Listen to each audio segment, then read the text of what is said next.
اسلام آباد سے جہاں تک پہنچا ہوں اور شاہ صاحب جو ہے وہ واقعی سے یہاں پر پہنچے ہیں اور دنیا کہاں سے آئی ہے پوری پاکستان سے لوگ جو ہیں اس کی محبت میں آئے ہیں. یہ قرآن کی محبت کا ان کا اعجاز ہے. اللہ تبارک و تعالیٰ قرآن پاک کے صدقے ان کو ان کروڑ جنت نصیب فرمائے اور ان کی منزلوں کو آسان فرمائے اور حضور کی شفاعت نصیب فرمائے.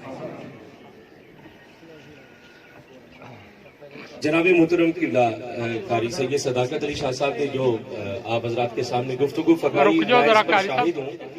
قبلہ قاری کرامت علی نعیمی صاحب شہرت کے اس افق پر اور اس بامی عروج پر فائز تھے کہ اس مقام پر پہنچنے والے کی نظر میں پھر کوئی دوسری شخصیت کا وہ مقام و مرتبہ نہیں ہوتا. لیکن قبلہ قاری سید صداقت علی شاہ صاحب کے سامنے جب بھی قبلہ قاری کرامت علی نعیمی صاحب کو میں نے دیکھا ایک انتہائی مؤدب شاگرد کی حیثیت سے ایک قابل استاد کو مانتے ہوئے جس انداز میں تقریر کا اہتمام کرنا چاہیے قبلہ قاری صاحب نے اس انداز میں کیا.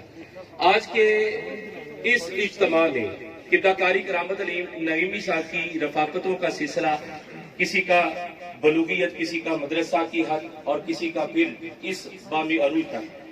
لیکن آج کی اس تقریر میں ہمارے درمیان وہ عظیم المرتبت شخصیت جلوہ فرما ہے کہ جن کا بچپن بھی قبلہ قاری کرامت علی نعیمی صاحب کا بچپن بھی ان کی نگاہوں کے سامنے رہا، ان کا لڑکپن بھی، ان کی بلوغیت بھی اور ان کا جوانی کا عالم بھی. میری مراد زیب و زینت آستانہ علیہ امیریہ ہادویہ شکوریہ چلو بھائی پیچھے آ جاؤ.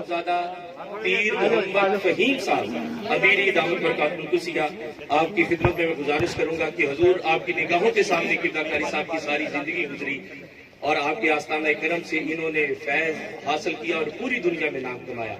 آپ جناب من کے بارے میں کچھ بیان فرمائیں کیونکہ یہ زندہ لوگوں کی گواہیاں دنیا سے چلے جانے والوں کے لیے بخشش اور بلندی درجات کا سبب ہوتی ہے، اور اگر پیر کامل اپنے مرید کے حق میں کچھ کہہ دے تو پھر قطعی طور پر بخشش جو ہے مقدر بن جاتی ہے. جی حضور.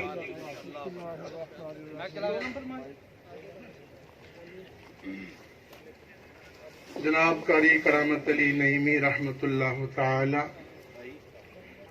ہمارے ساتھ طویل زندگی کا حصہ گزرا اور ہم نے ان کے سارے بچپن کا مشاہدہ بھی کیا اور الحمدللہ آج ہم آپ سب لوگوں کو یہ بات فخر سے بتا رہے ہیں کہ اللہ تعالیٰ نے ان کو بے پناہ عزت اور مقام عطا فرمایا.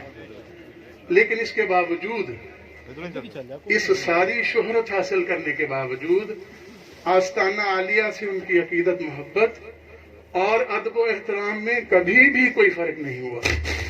ہمیشہ عاجزی فرماتے، آستانہ عالیہ پہ آ کے جوتوں کی طرف بیٹھنا پسند فرماتے. مائک لوگوں کو جب مشاعرہ کی محفل ہوتی خود اپنے ہاتھ سے سیدھا کر کے دیتے اور کبھی بھی انہوں نے کسی قسم کی اپنی اس شہرت کو اجاگر کرنے کی کوشش نہیں کی. ہمیشہ عاجزی اور انکساری کا مظاہرہ کیا. آستانہ عالیہ کے علاوہ بھی جب کہیں ہمارا کسی محفل میں آنا جانا ہوتا تو ہرگز اپنے اس مقام کو مد نظر نہ رکھتے، اسٹیج سے اٹھ جاتے، اٹھ کے اسی تعظیم اور ادب و احترام کا مظاہرہ کرتے. تو یہ بہت بڑی بات ہوتی ہے کہ ان کی عقیدت محبت آستانہ عالیہ سے اور اپنے پیر و مرشد سے.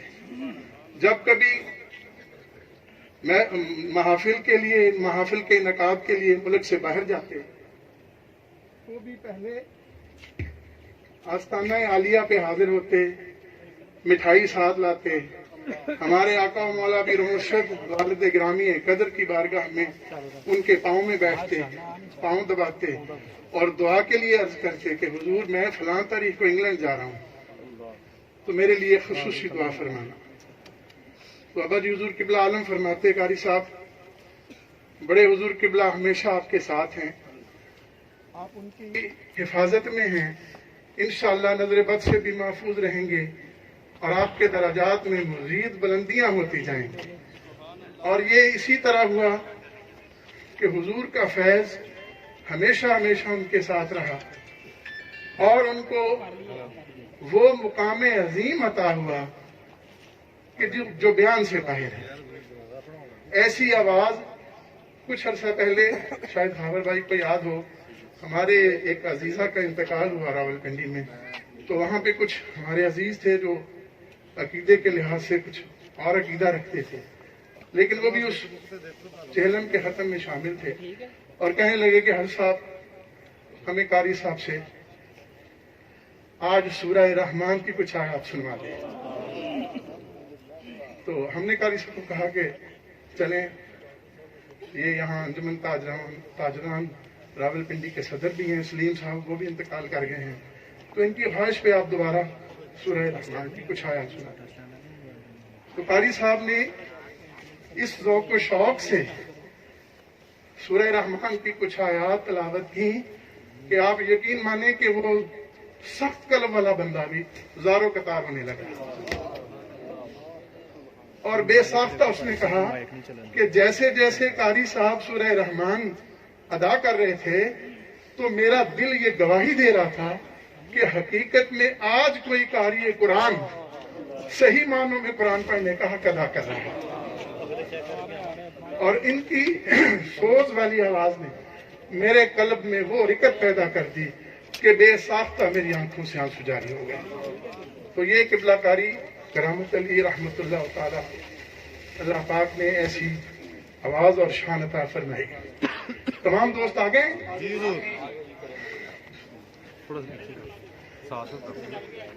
جی بالکل صحیح جی نیت جی تمامی احباب، میں بار دیگر تمام قربا، تمام نقابہ، تمام علماء کی تشریف آوری پر شکریہ ادا کروں گا اور گزارش کروں گا کہ نماز جنازہ کی ادائیگی کے بعد کوئی دوست صف توڑ کر آگے نہیں آئے گا، اپنی اپنی جگہ پر موجود رہیں گے، یہیں پر کھڑے ہو کر دعا ہوگی اور فی الفور تدفین کے لیے جناب قبلہ کاری صاحب کی میت کو لے جایا جائے گا۔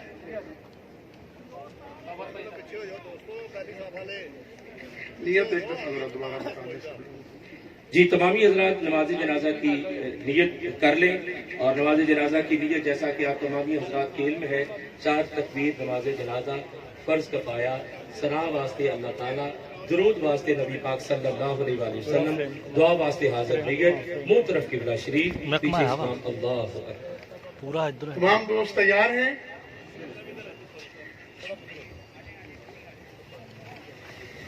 کیا کھڑا ہو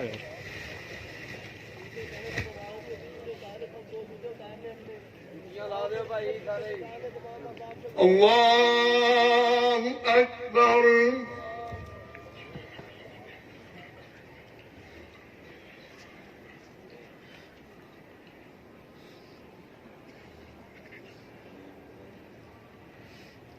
اللہ اکبر۔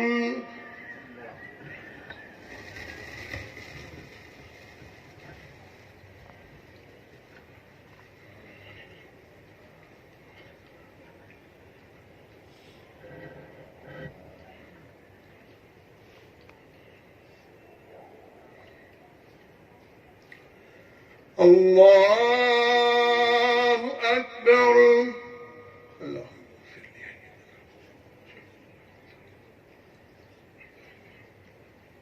اللہ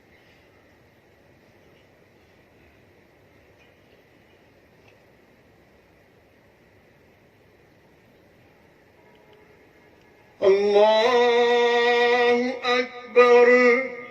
السلام علیکم ورحمۃ اللہ۔ السلام علیکم ورحمۃ اللہ۔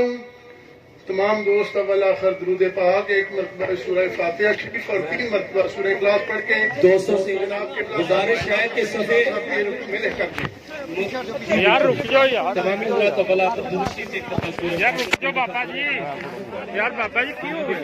سید صداقت علی شاہ صاحب دعا فرمائیں گے، لیکن اس سے قبل قائد انقلاب پروفیسر علامہ ڈاکٹر محمد طاہر القادری صاحب نے قبلہ کاری کرامت علی نگینی صاحب کے بارے میں جو تعزیتی پیغام بھیجا